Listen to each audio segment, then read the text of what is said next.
Hello mga kahanap bahay! Welcome to our channel! So, andito ulit tayo ngayon sa may alternative way papunta sa Camellia Springville kasi yung pupuntahan ulit natin ngayon is sa Camellia Homes Springville Heights naman.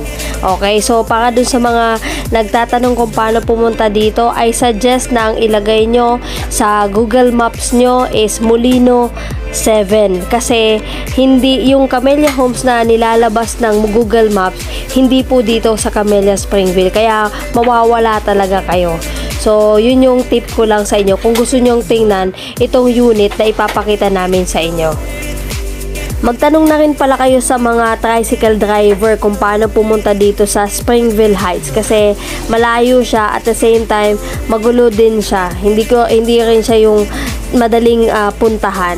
So basically dito sa Camellia Springville, madami na kami dito na feature. So kung gusto nyong makita, meron ditong lalabas sa may upper right na links ng Bacoor playlist. Pwede nyo na lang yung tingnan para meron kayong idea sa mga malalapit na establishment dito sa lugar na ito.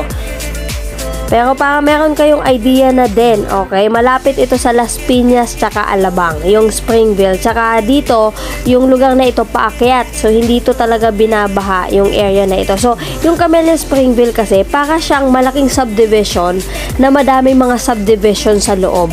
Ganun siya. So, yan yung Bacoor Coliseum. By the way, welcome nga pala sa mga bago nating viewers. Thank you for clicking our video and thank you for watching our vlogs. And also sa ating mga loyal subscribers, maraming salamat po for watching our videos. And also sa mga bago nating viewers, kung hindi nyo pa alam, hindi po kami ahente ng Pag-ibig kasi yung pupuntahan natin ngayong unit ay Pag-ibig Foreclosed Property. Pero hindi po kami ahente nila. Kami po ay nag-feature lang ng mga foreclosed properties sa channel na ito. Speaking of our channel din po pala, meron na kayong makikitang maliliit na ads sa mga videos namin. Sana naman ay panoorin nyo rin yung mga ads na yon kasi malaking tulong na po yun sa channel natin. Maraming salamat po. Para pala dun sa mga hindi pa nakasubscribe sa channel namin at gusto nyong ma-notify sa mga videos na ina-upload namin, please click the subscribe and bell button. Ngayon, kung hindi naman kayo na nakaka-receive ng mga notification, pwede nyo na lang i-search yung Hanap Bahay sa YouTube.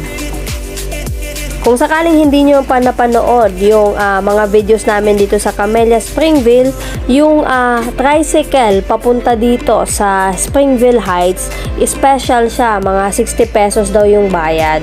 Ngayon, yung HOA fee dito, iba-iba per subdivision. So, yung sa Springville Heights, 200 pesos. Pero sa ibang subdivision, iba naman.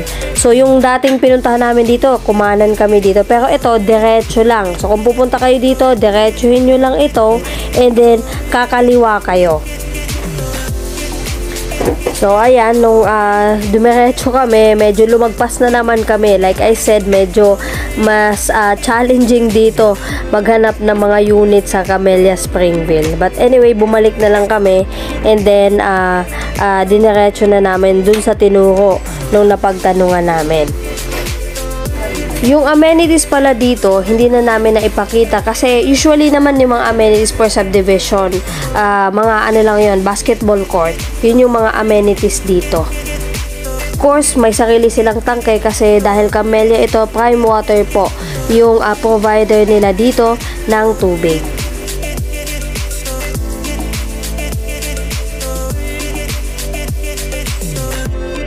So, ayan, nandito na tayo ngayon sa double attached unit na hinahanap natin with lot area of 69 square meters at floor area na 36 square meters. Mapapansin nyo, matahimik naman yung lugar at saka paakyat siya. So, hindi dito binabaha.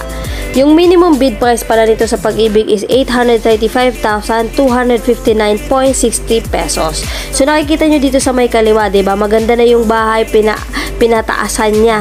Parang 2 to 3 floors ata yung ginawa niya. Tapos ito, meron na ring gate at kasya po yung isang kotse dito. Hindi na kami nakapasok kasi nakalock yung gate. And sabi ng kapitbahay na napagtanungan namin, yung dating may-ari daw dito, gusto niyang habulin ulit ito sa Pag-ibig. Ibig sabihin, gusto niya ulit makuha. So, siguro check nyo na lang lagi ito sa website ng Pag-ibig kung talagang inalis siya or nilagay siya sa erratum. Kasi ibig sabihin nun, nahabol pa siya ng may-ari. Kung hindi naman, ibig sabihin, talagang forbidding na po ito. So, medyo madami na siyang sira, pero kung pagbabasehan natin yung nasa kaliwang building na maganda na, so, kaya nyo talagang i-renovate ito at pagandahin. Hindi pa lang tiles itong loob ng bahay na ito. At the same time, medyo madami ng sira talaga yung kisame, yung bintana. Pero siguro, parang kumbaga sa kotse, overhaul nyo na itong bahay na ito. Pero at least, magkakaroon kayo ng sarili nyong design.